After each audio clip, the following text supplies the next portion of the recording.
Dear students, आज हम discuss करेंगे ईटीएस। पहले समझो व्हाट इज ईटीएस। ईटीएस होता है electron transport system. Electron transport system में मेजरली हम बात करते हैं एरोबिक रेस्पिरेशन। जो चैप्टर है प्लांट रेस्पिरेशन का चैप्टर है और इसमें हम देखते हैं ईटीएस। होता क्या है ना, हम देखते हैं कि पहले एरोबिक रेस्पिरेशन में फर्स्ट स्टेप जिसे हम कहते हैं ग्लाइकोलिसिस, सेकेंड स्टेप को हम कहते हैं जो कि लिंक रिएक्शन, थर्ड स्टेप को हम कहते हैं क्रेब्स साइकिल। ये तीनों होने के बावजूद भी हमको जितना एटीपी चाहिए, एक एरोबिक यूकैरियोट्स को जितना एटीपी चाहिए अपना काम करने के लिए, उसी का शॉर्टेज होता है। जिसके कारण हम क्या करते हैं, फाइनली जो इलेक्ट्रॉन कैरियर होता है जिसका नाम है NADH and FADH. NADH FADH क्या करते हैं, अपने पास इलेक्ट्रॉन को स्टोर करके रखते हैं। उस इलेक्ट्रॉन को जो स्टोर करके रखते हैं वो फाइनली जब इलेक्ट्रॉन ट्रांसपोर्ट सिस्टम में जाएगा, जब रन करेगा उस सिस्टम में, तब वो क्या होगा, वो एटीपी प्रोड्यूस करेगा। नॉर्मली अगर हम देखेंगे ग्लाइकोलिसिस में 2 एटीपी बन रहा था, लिंक रिएक्शन में कुछ बन ही नहीं रहा था, क्रेब्स साइकिल में 2-4 एटीपी बन रहा था, तो टोटल हम इतना एटीपी देख रहे थे। लेकिन हमको चाहिए एक हायर ऑर्गेनिज्म 36 से लेकर 38 एटीपी, जो कि बनेगा कहां, फाइनली हम देखते हैं यहां पर बनेगा। तो कहां पर बनता है, ये माइटोकॉन्ड्रिया का ये आउटर मेम्ब्रेन है और ये इनर मेम्ब्रेन है। इनर मेम्ब्रेन में माइटोकॉन्ड्रिया के अंदर बनेगा। पहले समझो हम क्या कह रहे हैं, ये है इनर मेम्ब्रेन। इस इनर मेम्ब्रेन में इस साइड को हम कहते हैं, ये जो साइड देखते हैं ये मान लो इनर मेम्ब्रेन। इनर मेम्ब्रेन में ये हुआ मैट्रिक्स और ये साइड को हम कहते हैं इंटर मेम्ब्रेन स्पेस। और इसी को बात करते हैं, ये जो है ये इंटर मेम्ब्रेन स्पेस है और ये जो है ये साइड है मैट्रिक्स और ये जो बीच में है इसको हम कहते हैं इनर मेम्ब्रेन। अब समझो स्टूडेंट्स, हम कहते हैं कि इसको इजीली समझते हैं। पहले हम क्या किए ना, कुछ घर लिए, जैसे कि हमें घर में पढ़ाते हैं तो फर्स्ट 1 2 3 4 4 घर लिए। 4 घर में एक स्टोरी के माध्यम से हम समझते हैं। तो स्टोरी क्या है, हम देखते हैं कि पहले FMN फॉरेन मिनिस्टर नंदू, जो फॉरेन मिनिस्टर नंदू है वो फंस गया। अब पूछेंगे कहां फंस गया, वो गया था कुछ काम करने के लिए, वो उसको आतंकवादी ने एक रूम पे फंसा दिए। और रूम नंबर क्या था, रूम नंबर 1 था। इस रूम नंबर 1 और घर नंबर 1 पे वो फंस गया। तो FMN foreign minister Nandu, FES फंसा। पहले इसको समझो। सेकंड बात आता है कि उसके पास क्या था, 2 बेटा था। कितना बेटा, 2 बेटा। एक का नाम है बड़ा बेटा, एक का नाम है छोटा बेटा।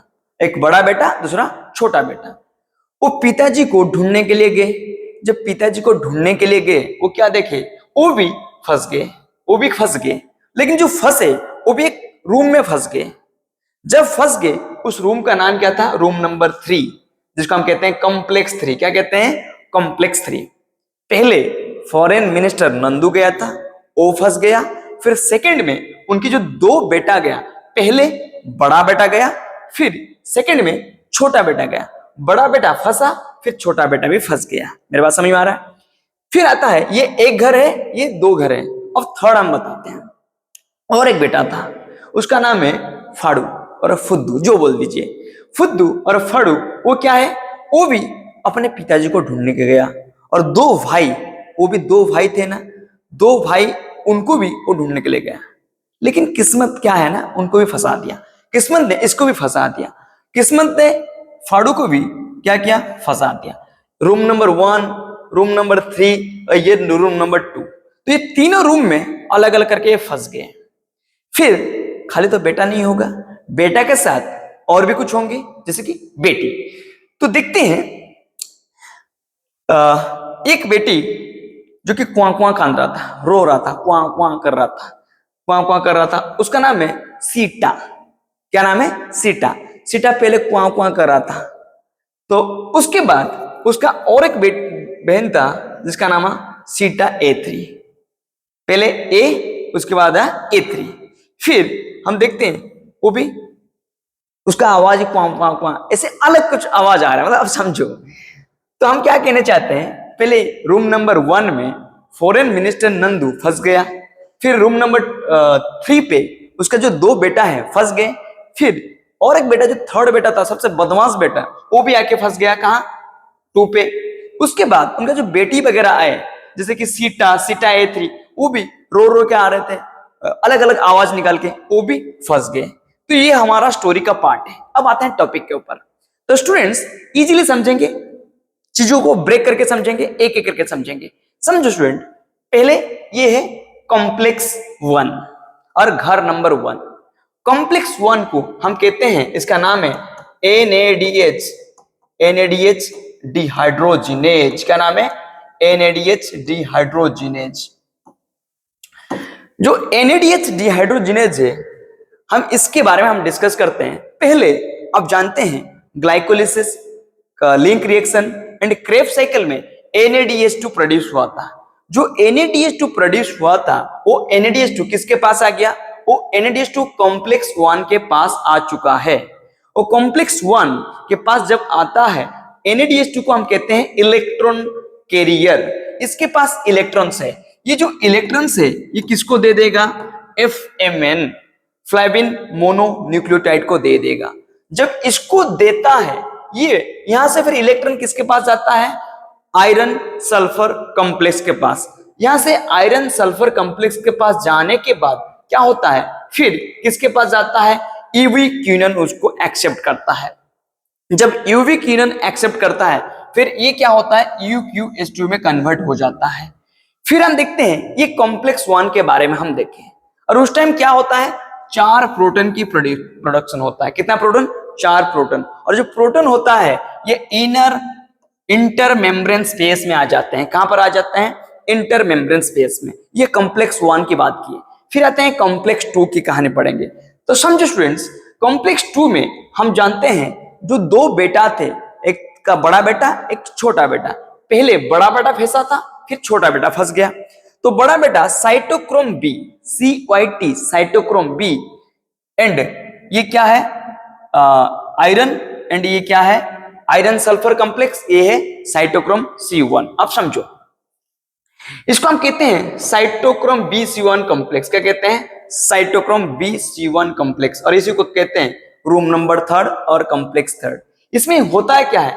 यूवी क्विनोन से, यूवी क्विनोल से, और ये एल्कोहल है, एल्कोहल से क्या होता है? इलेक्ट्रॉन आता है। इलेक्ट्रॉन जो आता है, इस इलेक्ट्रॉन यहां से साइटोक्रोम बी से यहां से जाएगा और यहां से जाएगा। जाने के बाद ये जो साइटोक्रोम C तक रीच किया, ये हो गया 2 कॉम्प्लेक्स के बारे में। फिर आते हैं सेकंड और एक कॉम्प्लेक्स है जिसका नाम है सक्सिनेट डिहाइड्रोजिनेज। इसको हम कहते हैं कॉम्प्लेक्स 2 कहते हैं। तो इसमें होता है क्या, पहले समझो। इसमें हम देखे थे जो 3rd नंबर का बेटा था FAD, और फड्डू जिसके कहते हैं, फाड़ कहते हैं, जो भी बोलो, फ्लेविन एडेनाइन डाइन्यूक्लियोटाइड। तो ये यहां से इलेक्ट्रॉन यहां पर जा रहा है। लेकिन स्टूडेंट इंटरेस्टिंग पार्ट क्या है पता है? आप जानते हैं क्रेब्स साइकिल में एक चीज प्रोड्यूस हुआ था जिसको हम कहते हैं FADH2। तो जो FADH2 का इन्वॉल्वमेंट यहां पर होगा, FADH2 का इन्वॉल्वमेंट यहां पर होने के बाद हम देखते हैं वहां पर क्या होगा? सक्सिनेट से फ्यूमारेट बनता है। और एक इंटरेस्टिंग पार्ट क्या है पता है? एक इंटरेस्टिंग पार्ट ये है, जो सक्सिनेट डिहाइड्रोजिनेज है, किसके बात कर रहे हैं? Succinate dehydrogenase. ये भी कहां मिलता है? ये क्रेब्स साइकिल में मिलता है। जैसे कि ETS में मिलता है, उसके साथ क्रेब्स साइकिल में भी ये मिलता है। अभी स्टूडेंट ये हो गया हमारा टॉपिक। उसके बाद इंटरेस्टिंग पार्ट क्या पता है? क्योंकि इलेक्ट्रोकेमिकल पोटेंशियल के बेसिस पे डिफरेंट केमिकल्स होते हैं। ये आयरन सल्फर कॉम्प्लेक्स से इलेक्ट्रॉन कहां जा रहा है? यहां पर नहीं जा पा रहा है, कोई रास्ता नहीं है, तो यहां पर वो रिवर्स में जा रहा है। किसके पास? UQ के पास, UQH2 के पास, फिर साइटोक्रोम B के पास, यहां से होते हुए FES, साइटोक्रोम C।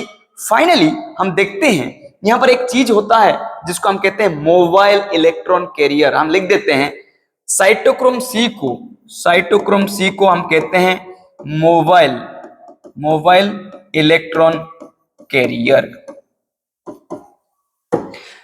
जितने भी है फिक्स है, लेकिन ये इलेक्ट्रॉन को पकड़ के लेते कहां तक आएगा? इस कॉम्प्लेक्स के पास आएगा। और इस कॉम्प्लेक्स को हम क्या कहेंगे? कॉम्प्लेक्स भी कहते हैं, इसको हम कहते हैं कॉम्प्लेक्स भी कहते हैं। इस कॉम्प्लेक्स तक क्या आएगा, साइटोक्रोम सी को लेते लेते लेते आएगा।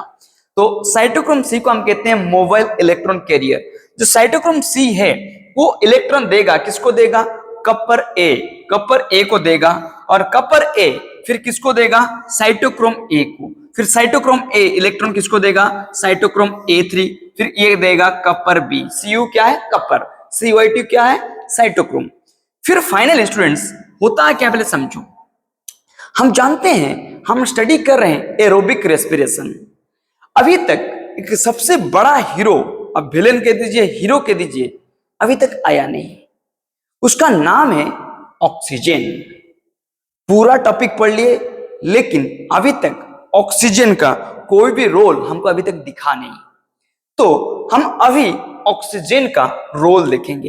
तो यहां पर आप देखो हाफ ऑक्सीजन आ चुका है, और जो ऑक्सीजन आया है वो प्रोटॉन के साथ, हाइड्रोजन के साथ मिलके फाइनली क्या बना रहा है, H2O। तो इंटरेस्टिंग पार्ट है, क्या पता है, यहां से जो इलेक्ट्रॉन गया उस इलेक्ट्रॉन को फाइनली कौन एक्सेप्ट कर रहा है, final electron acceptor is oxygen. जो ऑक्सीजन होता है that is the final electron acceptor. फिर हम क्या देखते हैं स्टूडेंट, समझो। तो ये इसको हम कहते हैं, जो ETS में जो वाटर बना उस वाटर को हम कहते हैं मेटाबॉलिक वाटर, क्योंकि केमिकल रिएक्शन से जो वाटर बनता है और मेटाबॉलिज्म से जो वाटर बनता है उस वाटर को हम कहते हैं, क्या कहते हैं, मेटाबॉलिक वाटर। इंपॉर्टेंट है। फिर अब देखो एक चीज देखो, यहां से 4 प्रोटॉन प्रोड्यूस हुआ, यहां से 4 प्रोटॉन, यहां से कितना हुआ, 2 प्रोटॉन। फाइनली ये जो यहां पर प्रोटॉन सारे क्या हो रहे हैं, यहां पर प्रोटॉन जो होता है, प्रोटॉन सब बढ़ चुके हैं। जब प्रोटॉन बढ़ चुके हैं, हमारे पास एक मशीन है जिसको हम कहते हैं F0 F1 और ऑक्सीजोम, क्या कहते हैं इसे, ऑक्सीजोम भी कहते हैं। और इसको हम कहते हैं, इसमें 2 पार्ट से एक F0 है, दूसरा F1 है। दोनों प्रोटीन्स जो है उसमें F1 जो है इसको हम कहते हैं इंटीग्रल प्रोटीन। क्या कहते हैं, इंटीग्रल प्रोटीन। F1 को हम कहते हैं इंटीग्रल प्रोटीन। तो F1 फाइनली हम देखते हैं, जो F1 होता है फाइनली इसको हम भी कहते हैं ATP सिंथेज। क्या कहते हैं, F1 को ATP सिंथेज कहते हैं। क्या कहते हैं, F1 को ATP सिंथेज। तो फाइनल इलेक्ट्रॉन हम देखते हैं 4 प्रोटॉन के लिए, कितना प्रोटॉन के लिए, 4 प्रोटॉन के लिए फाइनली एक ATP बनेगा। 4 प्रोटॉन के लिए एक ATP बनेगा। ये जो F1 ATP सिंथेज वो कंटिन्यूअसली ऐसे रन करेगा। जब रन करेगा हमको फाइनली क्या मिलेगा, ATP। हम एक स्टूडेंट एक चीज बताना चाहते हैं आपको, नीट में क्वेश्चन आता है, एक NADH2 से कितना ATP बनेगा, 3 ATP अकॉर्डिंग टू NCERT। बहुत सारे NCERT में लिखा है, लेकिन अगर आप बात करेंगे एग्जैक्ट रिसर्च, करंट रिसर्च के बेसिस पे हम देखते हैं 2.5 ATP बनता है। अगर हम बात करेंगे, फिर देखो एक FADH2 से कितना बनता है, 2 ATP। अगर हम बात करेंगे रिसर्च के बेसिस पे एग्जैक्ट 1.5 ATP। तो इतना ATP मिलेगा। फाइनली एक बैलेंस शीट है, जिस बैलेंस शीट में हम देखते हैं हमको मिलता है फाइनली 36 से लेके 38 ATP। किसमें मिलता है, एरोबिक रेस्पिरेशन में। तो ये था हमारा डिस्कशन किसके बारे में, ETS। होप सो स्टूडेंट्स आप सभी को जो टॉपिक है ये समझ में आया होगा। और आप क्या कीजिए, चांद बाइजा चैनल को सब्सक्राइब कीजिए, लाइक कीजिए, और ऐसे बेहतर कंटेंट के लिए दूसरे के साथ आप शेयर कीजिए। धन्यवाद आप सबको।